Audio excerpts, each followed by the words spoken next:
कहते हैं कि राजस्थान के रेगिस्तान में रेत केवल हवा से नहीं हिलती, वह उन चीजों को छिपाने के लिए भी हिलती है जिन्हें सूरज की रोशनी सहन नहीं कर सकती। जब आधुनिक दुनिया भारत के स्टील के शहरों में दौड़ती रहती है, तब समय द्वारा भुला दी गई बस्तियों में जमीन अब भी उन रहस्यों को संजोए हुए है जो सदियों पुराने निषिद्ध अनुष्ठानों से जुड़े हैं।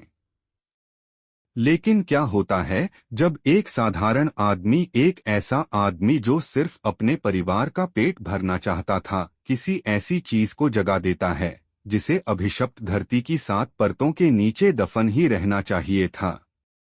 मेरा नाम आरव है, और जो मैंने खेत नंबर 42 में पाया वह सोना नहीं था, वह मौत की सजा थी। सब कुछ एक सामान्य मंगलवार से शुरू हुआ। गर्मी असहनीय थी, जैसलमेर की धूप के नीचे 45 डिग्री। मेरी कुदाल की नोक किसी ऐसी चीज से टकराई जिसकी आवाज पत्थर जैसी नहीं थी। वह एक धातुसी खोखली आवाज थी, जैसे किसी मकबरे की गहराई में मंदिर की घंटी बस उठी हो। मुझे भाग जाना चाहिए था, मुझे उस गड्ढे को ढक देना चाहिए था और कभी वापस नहीं आना चाहिए था।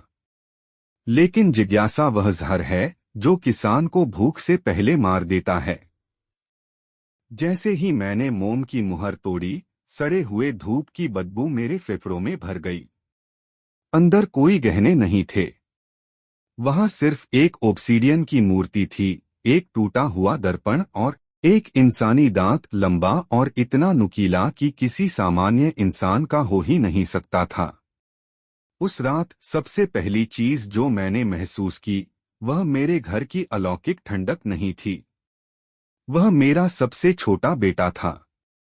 वह अंधेरे में रसोई के एक कोने में बैठा दीवार की ओर देख रहा था और एक ऐसी बोली में बुदबुदा रहा था जिसे उस इलाके में 200 साल से ज्यादा समय से कोई नहीं बोलता था। जब वह मेरी ओर मुड़ा, उसकी आंखों में पुतलियां नहीं थीं, वे सिर्फ सफेद रेत से भरे 2 गड्ढे थीं। मैंने जो खोदा था वह कोई खजाना नहीं था, वह उन जमीनों का मालिक था और वह अपना घर वापस चाहता था। अपने ही हाथों से खोदते हुए, सूखी और गर्म मिट्टी हटाते हुए मैंने वह चमक देखी। एक कांसे का बक्सा, काली मोम से सील किया हुआ और ऐसे प्रतीकों से उकेरा गया जिन्हें हमारी बस्ती का कोई भी ब्राह्मण जोर से पढ़ने की हिम्मत नहीं करता। उसी पल हवा थम गई, पक्षी चुप हो गए, रेगिस्तान गूंगा हो गया, मानो उसने सांस रोक ली हो। डिब्बा खोले जाने के बाद पहले 48 घंटों में एक चमत्कार हुआ। मेरी गेहूं की फसल जो सूखे से मर रही थी, एक ही रात में आधा मीटर तक बढ़ गई।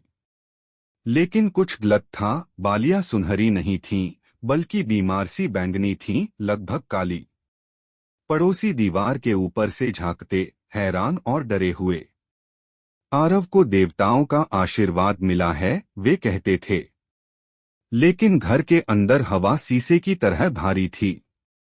मेरी पत्नी सुनीता ने खाना छोड़ दिया।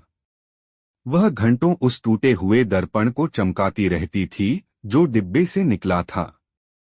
एक रात मैंने उसे अपने ही प्रतिबिंब से बात करते हुए पाया, लेकिन दर्पण में उसका प्रतिबिंब हिलता नहीं था। वह बस उसे एक ऐसी मुस्कान के साथ देखता रहता था जिसे सुनीता कभी नहीं अपनाती। मैंने ओब्सीडियन की उस मूर्ति को स्थानीय मंदिर ले जाने की कोशिश की, लेकिन जैसे ही मैं गांव के फाटक के पास पहुंचा, मेरे ट्रैक्टर का इंजन हर बार बंद हो जाता। इसके बाद जानवरों की बारी आई।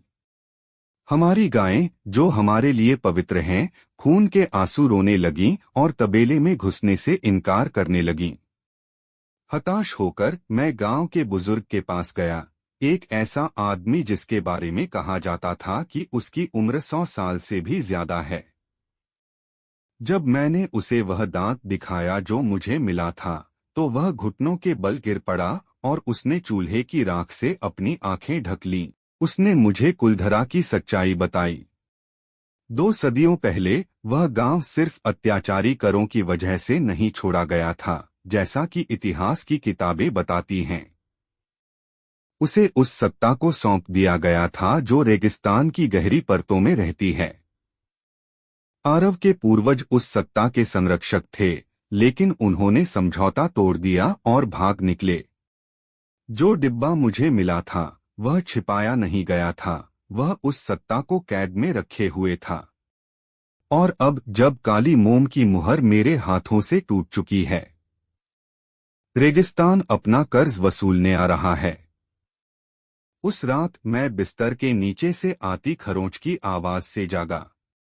मैंने अपने बेटे को पुकारा, लेकिन जो आवाज आई वह उसकी नहीं थी, वह बैठक के दर्पण से आई थी।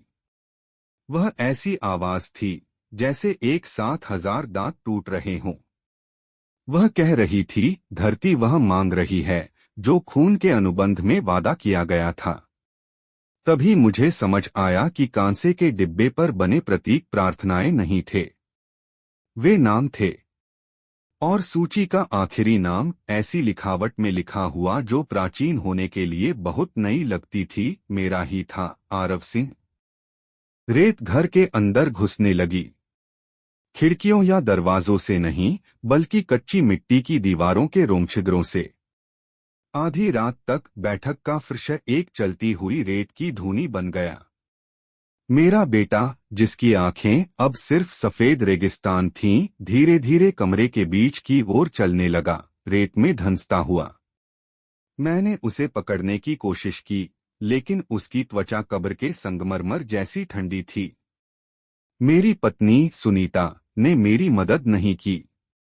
वह एक समाधिसी अवस्था में थी, टूटे हुए दर्पण के टुकड़ों से अपने ही बाल काट रही थी और उन लटों को फर्श पर सजा रही थी, ठीक उसी प्रतीक के रूप में जो कांसे के डिब्बे पर बना था। सड़े हुए धूप की गंध अब इतनी तेज थी कि मैं मुश्किल से सांस ले पा रहा था। अचानक हमारी एकमात्र बल्ब की रोशनी फट गई। घोर अंधेरे में मैंने उस चीज को देखा जिसे मैंने आजाद कर दिया था। वह कोई भूत नहीं था, वह एक ठोस छाया थी, घर की छत से भी ऊंची, लंबे अंगों के साथ, जो सूखी पेड़ों की शाखाओं जैसे लगते थे। वह मेरे परिवार पर वैसे झुकी हुई थी जैसे कोई मालिक अपने दासों पर झुकता है। मैं मदद के लिए चिल्लाता हुआ सड़क पर भागा, लेकिन कुलधरा की बस्ती अब वैसी नहीं रही थी। पड़ोसी घर शांत थे, मगर उनके दरवाजे खुले थे। मैं अपने पड़ोसियों की आकृतियां देख सकता था, सब अपने आंगनों के बीच खड़े थे, सब चांद की ओर देख रहे थे, पूर्ण मौन में। उस सत्ता को सिर्फ मेरा परिवार नहीं चाहिए था, वह मेरे खून का इस्तेमाल कर उस अभिशप्त जमीन पर कदम रखने वाली हर आत्मा पर फिर से नियंत्रण पाने की कोशिश कर रही थी। मेरी जेब में रखा वह दांत गर्म होने लगा, मेरी जांघ को जलाता हुआ। तभी मैंने रेगिस्तान से आती पहली मानवीय चीख सुनी। वह दर्द की चीख नहीं थी, वह बुलावे की चीख थी। मुझे समझ आ गया कि भागने का कोई रास्ता नहीं था। मेरी जेब में रखा दांत उसी प्राणी का था, एक लंगर जो मेरी वंशावली के जरिए उसे हमारे संसार से बांधे हुए था। गांव के बुजुर्ग सही थे, उस अनुबंध को एक अंतिम बिंदु चाहिए था। मैं केरोसिन का एक कनस्तर लेकर घर लौटा। मैंने उस प्राणी को अपने बेटे पर झुका हुआ देखा, उसकी सांस में शाश्वत रेत फूकने ही वाला था। मैंने देवताओं से प्रार्थना नहीं की, मैंने अपने भाग्य को कोसा।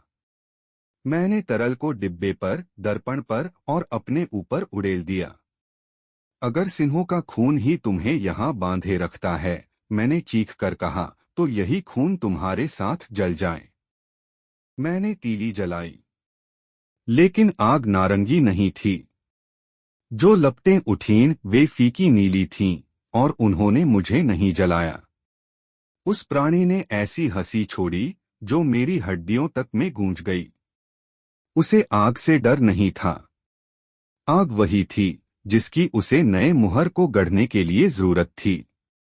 लपटों ने घर को निगल लिया, मेरी पत्नी और मेरे बेटे को भी निगल लिया, उन्हें कांच जैसी जमी हुई राख की मूर्तियों में बदलते हुए। मैं ही अकेला बचा, लेकिन मैं आजाद नहीं था। जब आग धीमी पड़ी तो मैंने पिघले हुए कांच के एक टुकड़े में अपना ही प्रतिबिंब देखा। मेरा अब कोई चेहरा नहीं था। मेरी आंखों की जगह बस उस सोने की चमक थी जिसे पाने की मैंने इतनी लालसा की थी। आज अगर तुम सूरज ढलते समय कुलधरा के खंडहरों से गुजरोगे तो खेत नंबर 42 में एक अकेले आदमी को खोदते हुए देखोगे। वह न बोलता है, न खाता है, न सोता है। वह बस कांसे के डिब्बे जमीन में दफन करता रहता है, इस इंतजार में कि कोई अगला लालची यात्री वहां से गुजरे। राजस्थान की धरती कभी कुछ मुफ्त नहीं देती, वह सिर्फ उधार देती है, और उसका ब्याज तुम्हारी आत्मा होता है। सावधान रहो कि तुम क्या खोदते हो। कुछ चीजें उनसे छिपाई गई थीं, जो हमसे कहीं ज्यादा बुद्धिमान थे।